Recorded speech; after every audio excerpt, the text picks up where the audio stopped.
Hello everyone, it's me, Aaron, Professor Thorgy, your guide to all things geeky, and welcome to another episode of Comic Class. And as you can tell from my disembodied voice, this is another special episode in which I am going to be taking a look back at all the new number ones and returning titles coming out from whatever company is doing a relaunch this month. Yes, for you longtime fans, you know that for the first 4 months after DC Rebirth came out, I looked back at all the new number ones that they were releasing and gave you my thoughts on those titles. But now that that has stabilized and we know what we're dealing with from Rebirth, I have been turning my attention over to Marvel, who is doing Marvel Now 2.0. I still really don't know what to call this one to differentiate it from the original Marvel Now, but Marvel Now 2016. Let's just go with that. Now, this is the second of these episodes that I'm doing. If you missed the first one, where I talked about all the brand new titles that came out in October and November, then you can click on the card that just popped up right now, or I will have a link to it at the end of this video. But for today's episode, I'm going to be dividing it into 2 parts. In the first half of today's episode, I'm going to be looking back at all the number ones that came out in October and November, and kind of give you an update, kind of let you know how I feel about those titles now. And in the second half of the episode, I'm going to look at all the number ones that came out in December and give you my take on them. But for now, let's take a look back at all those series that Marvel started up in October and November. And honestly, with Rebirth, my opinions on those books kind of changed from issue to issue. I gotta hand Marvel Now this. I kind of feel the exact same way about these books that I felt about them when I started reading them. The books that I was enjoying, I'm still really enjoying. The books that I was meh on, yeah, they didn't stand a chance. I dropped them almost immediately. I checked out issues 2, and that was about as far as I went. The books that did not start off great didn't really get better. So books like Solo and Prowler, I hate saying it, but those books got dropped almost immediately. Thanos, I'll admit, issue 1 I liked, but I didn't think was great, but it was enough to get me to issue 2. Issue 2 I thought was just okay, so I hate saying it, but that one's kind of on the chopping block. I'm coming back for issue 3, but yeah, I don't really know what the future holds for that one. However, as I said, the books that were good, they're still pretty darn good. I'm still really enjoying Cage. I'm still really enjoying The Champions. Mosaic, listen, I thought the first issue was definitely the high point of this whole series, but I am still enjoying it. It is still providing a unique new book that I have not read from Marvel in a while. Jessica Jones, still intriguing me. I don't know if I'm going to stay on much longer, but for now, this mystery that Bendis is building up, it's actually got me gripped. Then, of course, there are those books that I just have to stop and applaud because, yes, I talked about how much I enjoyed the issue 1s and 2s of them, but these are books that are continuing to amaze me. These are the books that, yes, we're only 2 months into this relaunch, but so far, they're the winners. So far, they're the ones that are leaps and bounds above the rest. They're the ones that I would absolutely point towards and say, if you're going to pick up any books from Marvel Now, these are the books to check out. So I just have to stop real quickly and spotlight them. Great Lakes Avengers, this is hands down the funniest book that I have read in years. This is a book in which almost every single page has some kind of a joke that is going to crack me up, but the jokes never once feel like they are stopping the story. They feel very fluid. They feel natural to this world that the Great Lakes Avengers have set up. But at the same time, it doesn't feel like some weird, quirky, goofy universe that doesn't connect to the rest of the Marvel universe. I can totally look at this book and go, sure, everything in here is a comedy. Sure, everything in here is kind of lighthearted and goofy and quirky. But at the same time, I totally buy that this is happening in the same universe where all these other heroes are running around. And I was kind of worried that a lot of people who don't have a connection to the Great Lakes Avengers, who don't know their history, would start reading this series and they wouldn't really understand it. They wouldn't really get the connection to these characters. But I've seen so many people coming into my store and just loving this book who have never read the series before, so I am glad to know that that's not the case. And now that I know that new readers can pick this book up and start reading it, I gotta recommend it to everyone. Seriously, if you were looking for a great comedy book, this might be the best one of 2016. Next up, Amazing Spider-Man Renew Your Vows. I said that I enjoyed the first issue, but I think the main reason why I enjoyed it was just simply because I'm a longtime Spider-Man fan, and seeing Spider-Man actually growing up, acting like an adult, and actually seeing him and Mary Jane married with a kid, it just felt good to me. It's just what I've been wanting to see happen to this character. But in issue 2, it doesn't focus on Peter. It focuses on what Mary Jane was doing while Spider-Man was off having his adventure in issue number 1, and I absolutely love that this is going to be a series in which we are going to see all sides of this family, because one of my biggest problems with the Spider-Man Mary Jane relationship, despite the fact that I grew up absolutely loving it and wanting those two to remain a couple, I did always hate that Mary Jane was constantly the damsel in distress. She never really got time in the spotlight, maybe an issue here, maybe an issue there, but she always kind of felt like she was distant from Peter, that she couldn't be part of his world. But now seeing her actually going out there and suiting up and going out there and being a superhero of her own, and seeing how she feels about Peter not wanting her to be out there risking her life, but still going out there and doing it anyways, and seeing Peter having to admit, okay, my wife has great powers now, great powers, great responsibility, I understand it. It's great. It is great seeing these two characters together in a way that we have never seen them before, and it makes them so much closer. In a weird way, I had to rely on this alternate reality to finally give me what I always wanted from the Spider-Man and Mary Jane relationship. And the writer of this series is the same guy who actually wrote the classic storyline in which Gwen Stacy died, and he was interviewed in which he said, yeah, when I wrote that, I was kind of going through a dark place. I was in my 20s, I was in that dark spot that we all kind of get to in our younger ages. But now I'm older, now I'm mature, now I know what it's like to be on the other end of that spectrum, and I'm writing this story from that point of view. And after hearing him say that, you can totally tell in this book. This book is written by someone who knows what it's like to grow up and be an adult, and I really enjoy reading that. But I'm not just a longtime Spider-Man fan, you guys know me, I am also a longtime Avengers fan, and for almost the past decade, the Avengers have not really felt like the Avengers to me.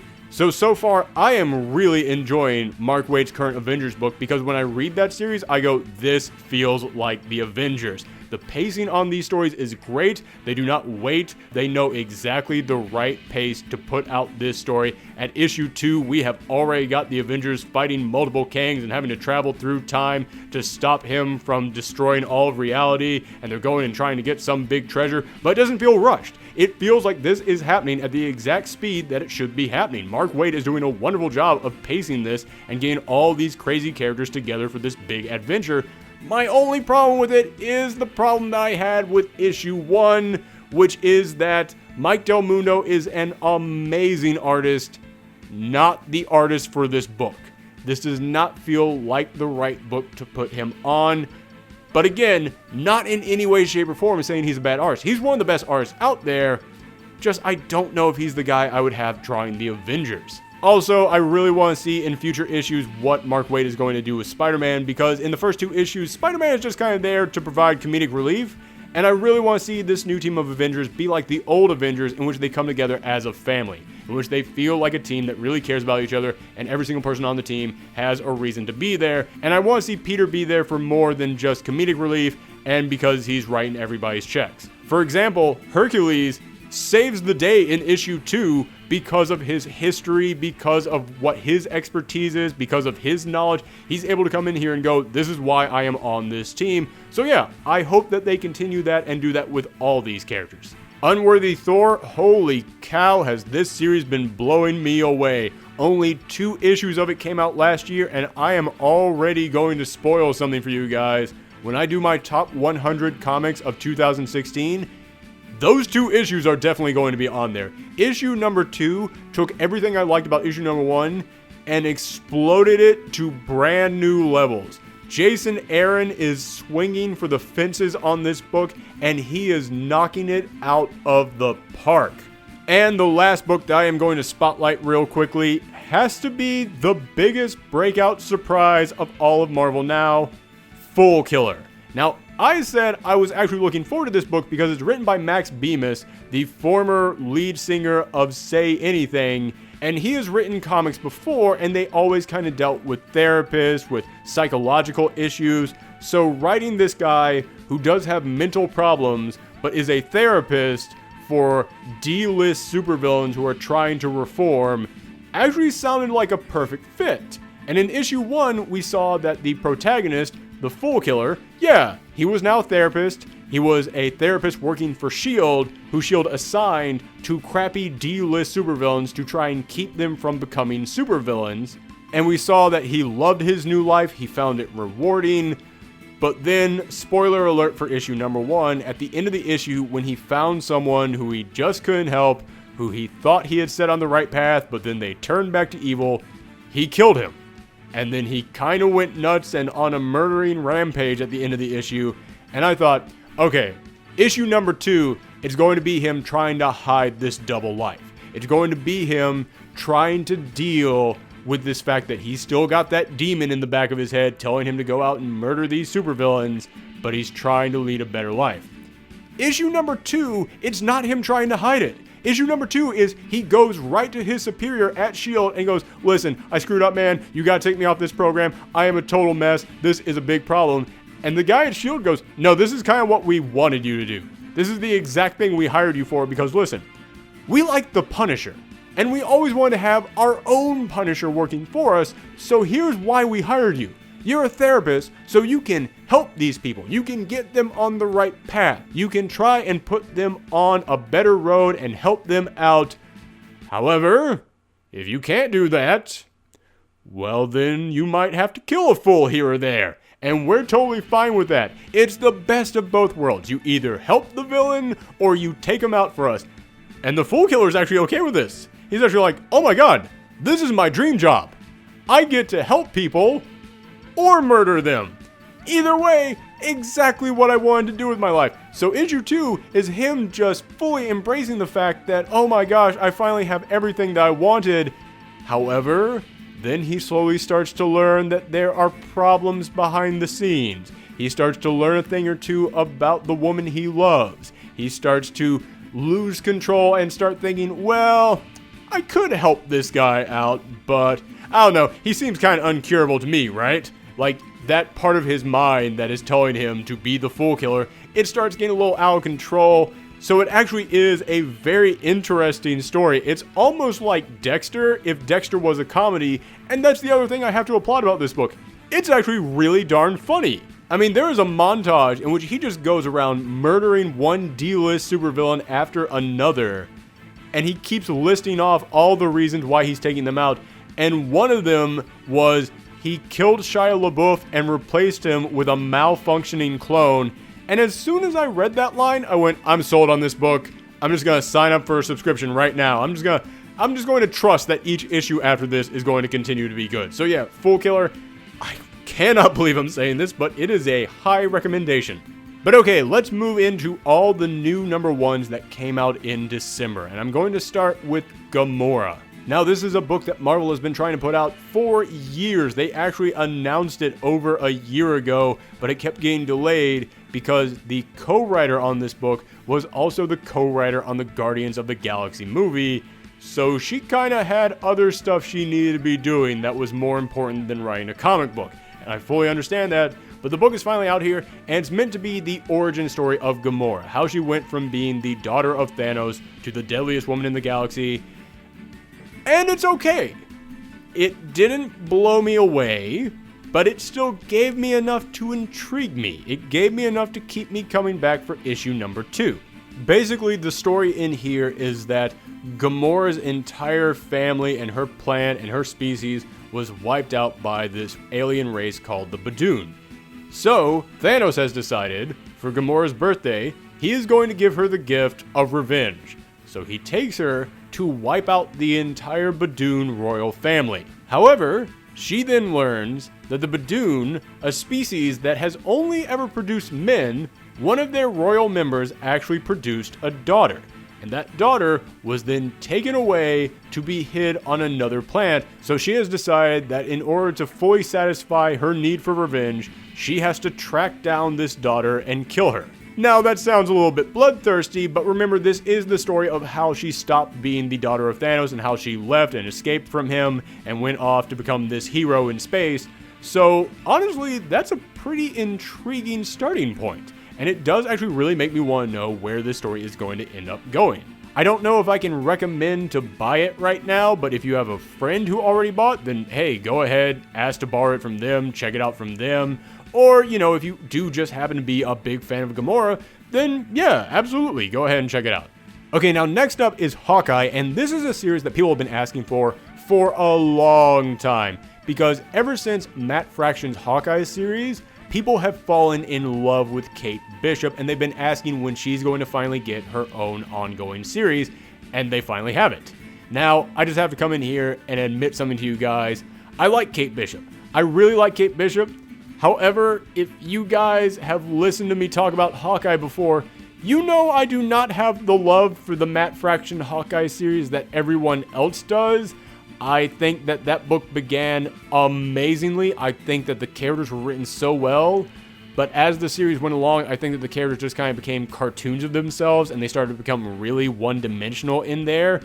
And Kate Bishop, I think that as the series went along, she just became the most one-dimensional of them all. I think that she just became basically a catchphrase spouting badass, which is not what I want to read about. When that series began, focusing on such very fascinating characters with such great dynamics, she just kind of became the Terminator at one point, and I really wanted to see her be more of a human being. That's one of the reasons why I actually like the Jeff Lemire Hawkeye series a lot more, because in that series, we actually really did go in depth with her character. We really did get to know who she was. She really did have more of a personality. She wasn't just someone who spouted off catchphrases or quippy one-liners.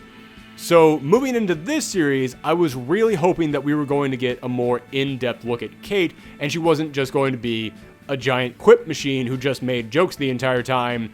I gotta say, I think they did a decent job of providing depth to her. We didn't get too in-depth with her, but there is a great sequence in which we see her trying to get business for her detective agency, and we just have one person after another coming in asking for Clint Barton instead of her. We have people coming in thinking that the detective agency is actually a doctor's office, and she's having to deal with that. So I did really enjoy seeing her having to deal with this new setting, with this new situation. I think that really did kind of say a lot about her character. And also, I gotta say this for the book, it did a wonderful job of world building. In issue number 1, you get a sense of not just who Kate Bishop is, but you also get a sense of her new surroundings, her new job, her new supporting characters, what kind of mystery she's going to be solving throughout the course of these issues. I will say, though, that the first job that she's hired to take care of, it wraps up way too quickly and just kind of instantly solves itself.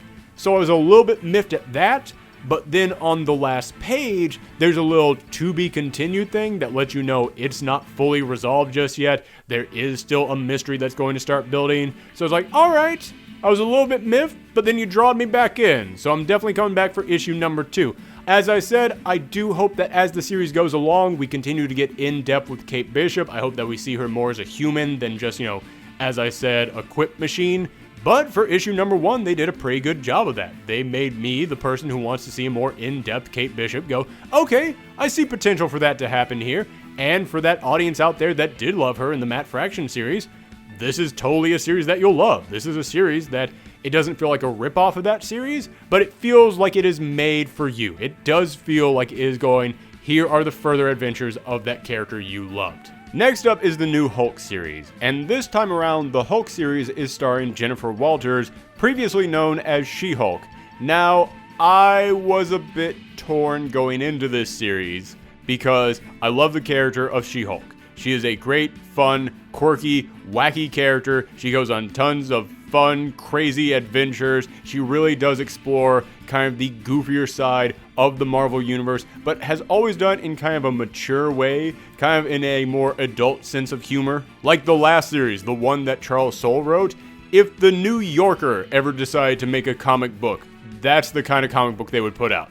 However, after the events of Civil War II, her cousin has died, and she was attacked in a way that put her in a coma, and now she is just filled up with doubt and anxiety and anger and all these emotions that she never really felt or explored before, and they're all just sitting there. So that's the reason why this is no longer called She-Hulk and it's just called Hulk. She's no longer really the fun, quirky Hulk.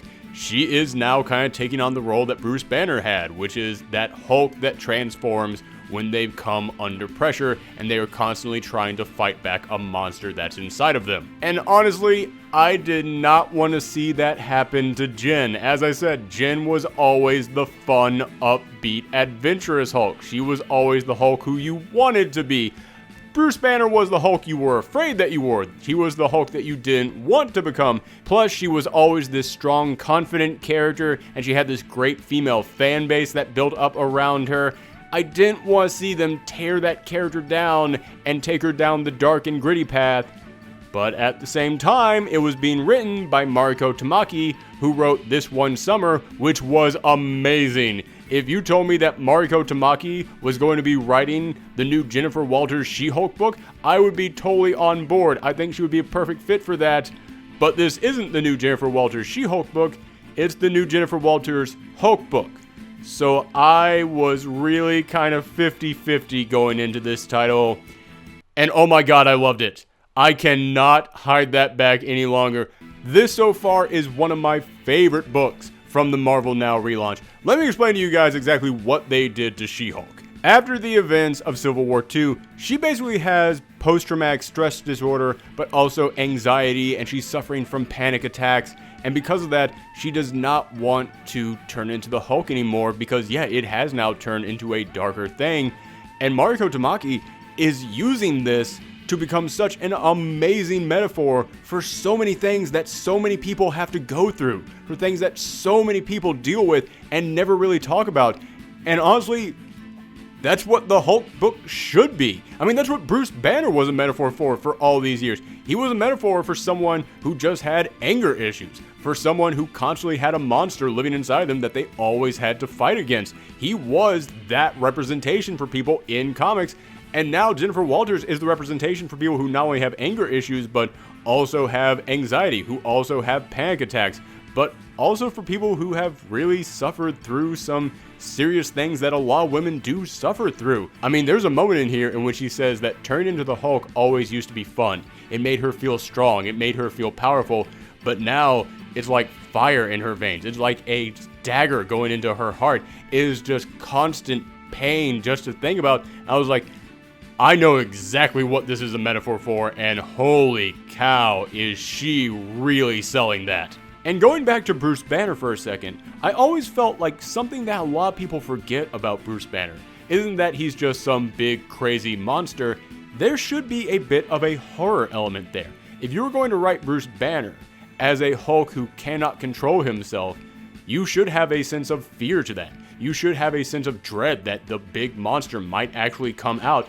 And in this issue, when Jen starts fighting it, when she starts having her panic attack, when she starts getting worried that the monster's coming out, it's legitimately scary. They make you, the audience, go, oh my god, what's gonna happen? Oh god, if that monster gets out, then it's just going to wreck everything. It really does capture that horror element that a good Hulk book really should. And for anybody out there who's like, yeah, but I always kind of enjoyed that Jennifer Walters was this lawyer in the Marvel Universe, and she dealt with all the really weird, crazy cases in the Marvel Universe. She returns to her law office, and she sees all the clients who are lined up, and it's like, this is exactly the type of clients that Jennifer Walters always used to deal with. Like, it is just a crazy selection of characters, and you know that they're each there for some weird case, and it's like, man, they are really trying to capture the fun sense of Jennifer Walters too. This is a book that's trying to capture both sides, both the fun Jennifer Walters side, but also the kind of frightening Hulk side. And so far in issue 1, I think they absolutely succeeded. I was totally blown away by this issue. And part of the reason why I am so hyped as I talk about this is because it didn't just provide me with a really solid issue, but the final 2 pages. As I mentioned, for a good Hulk book, when they're about to turn to the Hulk, there should be a sense of horror to it. But the last 2 pages, the Hulk isn't even there. Jennifer is not anywhere to be seen. It's focusing on a different character, and oh my gosh, was it creepy. The final page of this thing sent a chill down my spine. I'm not going to try and explain it to you guys because A, spoilers, and B, even if I did try to explain it to you, there is no way that I could appropriately sum up exactly how well they built up the tension and how good that last page is. So, everybody, check this book out. I had my doubts, but man, this month, it is my biggest recommendation. Next up is Nova. Now, a lot of people love Sam Alexander, a lot of people love Richard Rider. I love them both, and this is the series that goes, hey man, why do we have to choose? Let's have both those characters in there. Richard Rider has recently come back from the dead, but he didn't just come back from the dead. Richard Rider was trapped in the Cancerverse, a world in which death didn't exist, so everyone just kept turning into twisted abominations, like almost Lovecraftian versions of themselves. It was some crazy nightmare dimension. He was trapped over there, and now he's finally come back. He's finally come back to our world. However, it's hard to say whether or not he's got post-traumatic stress disorder from being trapped over there, or if something actually really is wrong with him, because he just keeps seeing like zombies everywhere that he looks. So in issue number 1, it already sets up a great mystery on his side of saying, okay, what's his deal? What's going on with him? Is he possessed? Has he got some kind of a zombie virus? Is it just stress that he's dealing with? What's going on with him?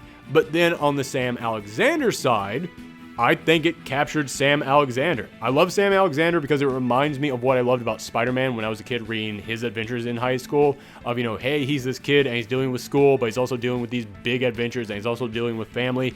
I think it captured that perfectly. And I really enjoyed that it also kept his entire supporting cast from the last Nova series. That's something that always bugs me whenever a new writer comes onto a book. They just completely forget the supporting cast that the previous writer introduced.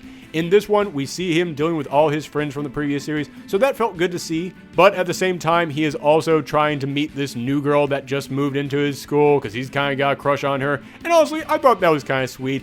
A lot of people I know thought that the jokes with that were too goofy, and I can understand there is a really weird I misplaced my pants joke in there. So yeah, I can understand if you think that's too goofy, but I was enjoying it. I thought it was pretty darn funny. Now, these two characters have yet to actually meet. They have yet to actually interact. So I don't know what the series is going to be like moving forward, in which we see the two of them actually interacting. But so far, I think it captured the crazy space adventure side of Richard Rider, and I think it captured the young, relatable hero side of Sam Alexander. So I really am looking forward to where this series goes.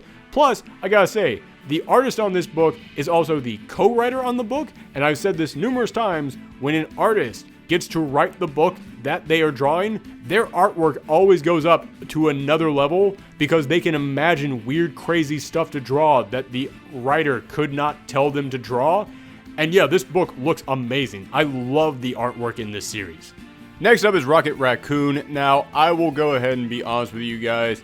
I really didn't care one way or another on this book. It's being written by Matthew Rosenberg, and he is currently a huge rising star in the comic book industry, so that piqued my interest a little bit.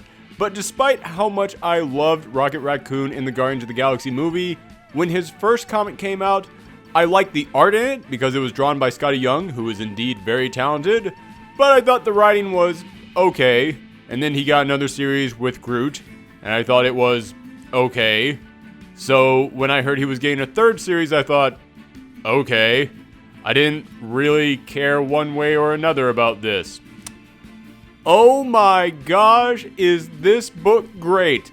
In one issue, I am already enjoying this series more than I enjoyed either of the two previous series.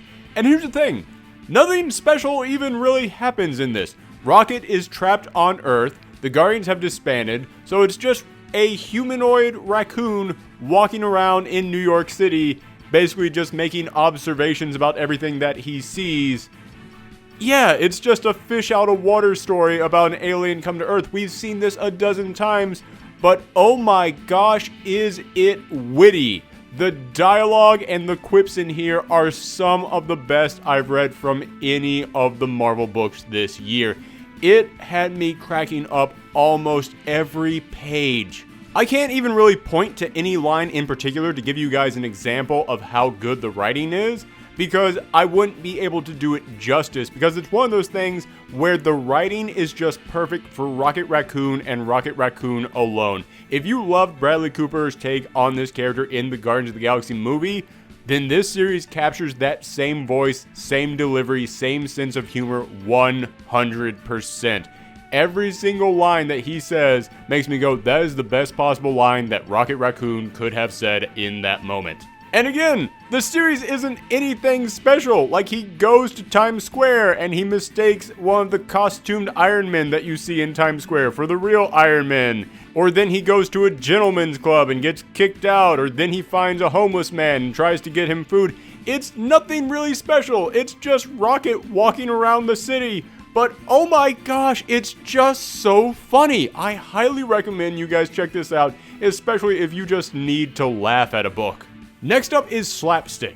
Now, this is a series about a character from the 90s at Marvel, who he was a teenager who got exposed to some ectoplasm, and now he's a human cartoon character. And I don't really know what to say about this issue. I liked it. Let me go ahead and say that. I did enjoy it. However, this thing, it's goofy. It is super goofy, but at the same time, they're also making it kind of gory. Like, yeah, he does tons of, no pun intended, slapstick style humor. It's tons of like living cartoon character stuff in which he's getting flattened or he's missing an arm all of a sudden. Just weird, crazy physical comedy. But then he will also just spit out a bunch of bullets and murder people in cold blood. He will bash them on the head with mallets in ways that there's no way those characters survived. It kind of reminds me of the old Dark Horse Mask series. In fact, I would not be shocked if the creators of this book were actually partly inspired by that. I mean, granted, it doesn't go to the lengths that series did, but still, it kind of has that same tone to it. It kind of feels like that's what they're going for. But I kind of have a problem with this book that it feels like it's riding that line right between bad and good. As I said, I did like it, but it never feels like the comedy is great enough to make me laugh, just kind of chuckle. And it feels like any of the bizarre, twisted stuff that he does in here is never dark enough to really be dark, just kind of like, oh, okay, I guess that was kind of messed up. It feels like this series needs to go further. It needs to push itself further. And don't get me wrong, there are some great people working on this book. Fred Van Lente is writing it. Fred Van Lente, to me, is the most underrated writer in all of comics. That guy is brilliant, especially for writing comedic series. But I want to see him go further. I want to see him really push the boundaries of this series. Like, a good example of what I'm talking about is the artwork in this book. Because this book actually has two artists working on it. It has an artist who draws everything in the book except for Slapstick, and then they have another artist come in and just draw Slapstick, and that second artist draws Slapstick in a far more animated, cartoonish style, so that way it actually does look like a living cartoon character that doesn't exist on the same plane of reality as everything else. It's a great idea, but the problem is the artist who draws everything else aside from Slapstick still kind of makes it look like a comic book. I feel like you should really have another artist in there who's drawing it far more realistically, far more graphic, far more detailed, so that way there is a huge contrast between Slapstick and the real world. That's kind of the same way that I feel about the writing. The humor needs to go way further into those crazy zany territories. The violence needs to go way further into the graphic stuff, just so that way it can really make an impact on me. Because right now I'm like, I see what you're doing, and it's a smart idea, but I don't know if I'm going to remember this. Now, that being said, I absolutely loved where issue 1 left off. Issue 1 leaves off on a mark that makes me go, oh, this is going to get interesting. So yeah, I am indeed going to come back for issue 2, and I really want to see these writers and these artists really, as I said, just kind of push the boundaries of what they're doing. And lastly, Star-Lord. Now, as I mentioned when this series was announced, I had zero interest in this book because I like Star-Lord, but I've never really cared about his solo adventures. But Chip Zdarsky is writing this. That instantly makes me intrigued. Yes, Chip Zdarsky is known for writing some really crazy, zany, goofy comedies. He just recently got done with the Howard the Duck series, which, yeah, it was indeed zany, it was indeed weird, but at the same time, there was a ton of human heart to that book, which is ironic considering that it did not star a human. And in this new series, Star-Lord's ship has been destroyed thanks to Civil War II, and he is grounded on Earth. Him and the rest of the Guardians, they cannot escape. They are now trapped here, and he has basically been put up in some temporary apartment thanks to S.H.I.E.L.D. or S.W.O.R.D. or whoever it is that he's dealing with right now. And he's come to the realization he doesn't really know anyone on Earth. He really only knows Kitty Pryde and Howard the Duck, and Howard doesn't want anything to do with him, and that was a great scene when they had that happen. And Kitty doesn't really want anything to do with him either, so it's really just a story about a guy being lonely. It's a story about a guy who was the Lord of Stars. It was a guy who was this big pirate outlaw boss of space, and now he's on Earth, and his friends don't want anything to do with him. He doesn't know anyone to talk to. He's just kind of lonely. It's a really interesting, and as I said about Howard the Duck, human way to look at this character. It really does give him depth. In a weird way, it's kind of almost like they made Star-Lord a high school football star who doesn't know what to do with their life now. That's basically the best way that I can sum up this series. So I really have to applaud this writer, because in just one issue, he made me care about Star-Lord. And all they had to do was take out the Star and the Lord. But alright, that's it for me, everyone. Let me know what you thought about these books in the comments down below. And as I said, if you missed part 1, in which I talk about all the books from October and November, then make sure that you click it right there. And make sure that you come back at the end of this month for another look at all the new #1s coming out from Marvel. Thanks again, everyone. Come back next time.